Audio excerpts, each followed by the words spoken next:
ഏവർക്കും പുതിയൊരു അധ്യായത്തിലേക്ക് ഹാർദമായ സ്വാഗതം. ഇന്നത്തെ വിഷയം കുറുന്തോട്ടി എന്ന ഒരു ദിവ്യ ഔഷധത്തെ പറ്റിയാണ്. ഈ കാണുന്ന സസ്യമാണ് കുറുന്തോട്ടി. നിങ്ങൾ ഈ വീഡിയോയിലേക്ക് വരുന്നതിന് മുമ്പ് എനിക്കൊന്ന് ലൈക്ക് ചെയ്ത് സഹായിക്കുക. അപ്പം ഈ കാണുന്ന സസ്യം പണ്ട് മുതൽക്കേ നമ്മുടെ ആയുർവേദത്തിൽ ഉപയോഗിച്ച് വരുന്ന ഒരു സസ്യമാണ് ഈ കുറുന്തോട്ടി എന്ന് പറയുന്നത്. അതായത് കുറുന്തോട്ടിയിൽ പല വിധമുണ്ട്. അതിൽ ഇതാണ് പ്രധാനമായിട്ട് ഉപയോഗിച്ച് വരുന്നത്. അതായത് ആനക്കുറുന്തോട്ടി എന്നൊക്കെ പറയുമെങ്കിലും ഒരുപാട് തരത്തിലുള്ള കുറുന്തോട്ടിയുണ്ട്. മാൽവേസിയ സസ്യശാസ്ത്ര കുടുംബത്തിലെ സിഡ റോംബിഫോളിയ എന്ന സസ്യശാസ്ത്ര നാമമുള്ള ഈ സസ്യത്തിനെയാണ് കൂടുതലായിട്ടും ഇതിന് വാതരോഗങ്ങൾക്ക് എതിരായിട്ട് ഉപയോഗിക്കുന്നത്. അതായത് നമ്മൾ പഴമ ഉൾപ്പെടെ കേട്ടിട്ടുണ്ട്, കുറുന്തോട്ടിക്കും വാദമോ എന്നൊന്ന് ഒരു ചൊല്ല് തന്നെയുണ്ട്. അതായത് വാദത്തിനെ ശമിപ്പിക്കാൻ ഇത്രയേറെ ഗുണമുള്ള ഒരു സസ്യം ഇപ്പോൾ ഇല്ല എന്നതാണ് ഇതിൻ്റെ പ്രാധാന്യം. എന്നാൽ ഇപ്പോൾ പല വഴിവെക്കുകളിലും ബാക്കി പല സ്ഥലങ്ങളിലും ഇത് ഒരു ഒരു പാഴ്ചെടിയായിട്ടാണ് പലരും കണ്ടു പോകുന്നത്. എന്നാൽ ഇതിന് ഔഷധ മൂല്യം വളരെ വളരെ കൂടുതലാണ്.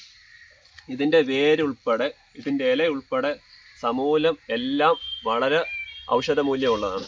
അതായത് വാതരോഗങ്ങൾക്ക് ഇത് പറയപ്പെടുന്നത്, ഇതിൻ്റെ ഉപയോഗം എന്ന് പറയുന്നത് ഇതിൻ്റെ സമൂലം, അതായത് വേരും ഇലയും തണ്ടും ചതച്ചതിന് ശേഷം ഇതിൻ്റെ ആ നീരെടുത്തിട്ട് വെറും വയറ്റിൽ കുറച്ച് ദിവസം അടുപ്പിച്ച് കഴിച്ചു കഴിഞ്ഞാൽ വാതരോഗം ശമിപ്പിക്കുന്നതായിട്ടാണ് പറയപ്പെടുന്നത്. അതേപോലെ ഇതിൻ്റെ ഇല ഇത് കണ്ടില്ലേ, ഒരു ചിരവനാക്കിൻ്റെ കൂട്ട് തന്നെയാണ്, ഒരു ചിരവനാക്ക് പോലെയാണ് ഇതിൻ്റെ ഇല ഇരിക്കുന്നത്. അപ്പം ഈ ഇല പണ്ട് കാലങ്ങളിൽ അരച്ചതിന് ശേഷം താളിയായിട്ട് ഉപയോഗിക്കുമായിരുന്നു. തലയിലെ അഴുക്ക് പോകാൻ ഉൾപ്പെടെ അതിൻ്റെ താളിയായിട്ട് ഉപയോഗിച്ച് വരുന്നു. പിന്നെ അതേപോലെ തന്നെ ഇതിൻ്റെ ഇല വെച്ചിട്ട് തൈലം, അതായത് തൈലവും അതേപോലെ ഇതിൻ്റെ ഇല വെച്ചിട്ട് പ്രധാനമായിട്ടും എണ്ണ കാച്ചാനായിട്ട് ഉപയോഗിക്കുന്നു. ഇതിൻ്റെ ഇലയിൽ പ്രത്യേകത എന്ന് പറഞ്ഞു കഴിഞ്ഞാൽ തലമുടി തഴച്ച് വളരാനായിട്ട് ഇതിൻ്റെ ഇല പണ്ട് മുതൽക്കേ ഉപയോഗിച്ച് വരുന്ന ഒരു സസ്യമാണ് ഈ പറയുന്ന കുറുന്തോട്ടി.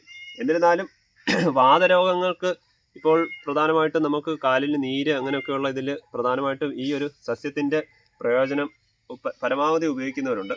എന്നാൽ ആയുർവേദത്തിൽ പലരും ഇപ്പോഴത്തുള്ള തലമുറകളിൽ പലർക്കും വിമുഖതയാണ് ഇത്തരത്തിലുള്ള സസ്യങ്ങൾ. ഇത് എന്താണ് സസ്യം എന്ന് പോലും പലർക്കും തിരിച്ചറിയാൻ പറ്റത്തില്ല. ഇത് പല സ്ഥലങ്ങളിലും വെറും കാട് പോലെ തന്നെ വളർന്നു നിൽക്കുന്നതായിട്ട് കാണപ്പെടും. എന്നാൽ ഇപ്പോൾ ഇത് കർക്കിടക മാസത്തിലാണ്. അപ്പം കർക്കിടക മാസത്തിൽ ഉൾപ്പെടെ ഉള്ള എല്ലാ മാസങ്ങളിലും ഇത് നമ്മുടെ ഈ പ്രതലങ്ങളിൽ ഉൾപ്പെടെ ധാരാളമായിട്ട് കാണപ്പെടുന്ന ഈ സസ്യമാണ്. അപ്പം ഇത് നിങ്ങൾ പരമാവധി ഇതിനെക്കുറിച്ച് മനസ്സിലാക്കണം. ഇപ്പോൾ കർക്കിടക മാസം നടന്നുകൊണ്ടിരിക്കുകയാണ്. പണ്ടുള്ളവർ പ്രധാനമായിട്ട് ഈ കുറുന്തോട്ടി എങ്ങനെയാണ് ഉപയോഗിച്ചിരുന്നതെന്ന് പറഞ്ഞു കഴിഞ്ഞാൽ ഈ മാസങ്ങളിൽ കഞ്ഞി വെച്ച് കുടിക്കാൻ ഉപയോഗിക്കുമായിരുന്നു. അതായത് ഇതിൻ്റെ ഇലയും തണ്ടും വേരും നന്നായിട്ട് കഴുകിയതിന് ശേഷം ചതച്ചിട്ട് പൊടിയരി ഉണ്ടല്ലോ, പൊടിയരി പിന്നെ അതേപോലെ പാലും അല്പം ജീരകവും ഇതേപോലെ ഇത് സമൂലം അരച്ച ആ നീരൂടെ വെച്ചിട്ട് കഞ്ഞി കുടിക്കും. അതായത് കഞ്ഞി കുടിക്കുന്നതിൻ്റെ പ്രധാന സവിശേഷത എന്ന് പറയുന്നത് നമ്മുടെ ശരീരത്തുള്ള നീർക്കെട്ടുകളും പിന്നെ അതേപോലെ വാദസംബന്ധമായിട്ടുള്ള പല അസുഖങ്ങളും. അപ്പോൾ നിങ്ങൾ ചോദിക്കും, ഇതിന് എന്തെങ്കിലും സൈഡ് എഫക്റ്റ് ഉണ്ടോ? അതായത് ഇതിന് യാതൊരുവിധ സൈഡ് എഫക്റ്റുകളുമില്ല. പിന്നെ അതിന് പ്രധാനമായിട്ട് വേറൊരു കാര്യം ഇവിടെ പ്രത്യേകം ശ്രദ്ധിക്കണം. ആയുർവേദങ്ങളിൽ നിങ്ങൾ പ്രധാനം ബാക്കിയുള്ള അറിവുകൾ കിട്ടുന്നുണ്ടെങ്കിലും ചില ഔഷധ സസ്യങ്ങൾക്ക് ചില പോരായ്മകളുണ്ട്. അതിന് പ്രധാനമായിട്ട് ആ കല്ലുരുക്കി എന്ന് പറയുന്ന സസ്യത്തെ പറ്റി ഞാനൊരു വീഡിയോ ചെയ്തിരുന്നു. അപ്പോൾ ആ കല്ലുരുക്കിയിൽ പ്രധാനമായിട്ടും അതിനകത്ത് കല്ലിനെ ഉരുക്കുന്ന ഒരു സസ്യമാണ്. പക്ഷേ അതിനൊരു ദോഷഫലം എന്ന് പറയുന്നത് അതിന് ദോഷവശമുണ്ട്. അതായത് അത് അമിതമായിട്ട് ഉപയോഗിച്ച് കഴിഞ്ഞാൽ അത് കിഡ്നിക്ക് തകരാറുണ്ടാവും. പക്ഷേ ഈ പറയുന്ന കുറുന്തോട്ടിയോ അങ്ങനെയുള്ള ബാക്കിയുള്ള സസ്യങ്ങൾക്കോ അങ്ങനെയുള്ള ഒരു യാതൊരുവിധ സൈഡ് എഫക്റ്റുകളും ഇല്ല എന്നാണ് പ്രാധാന്യം.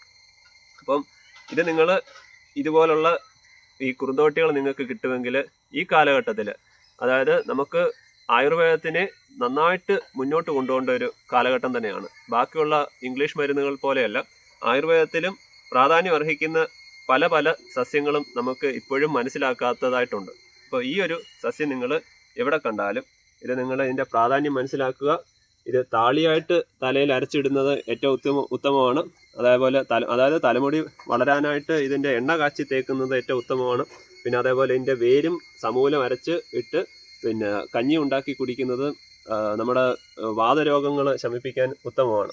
അപ്പം എന്തായാലും ഈ ഒരു സസ്യത്തെ പറ്റി നിങ്ങൾ പരിചയപ്പെടുത്തിയതിൽ എനിക്ക് ഒരു സന്തോഷമുണ്ട്.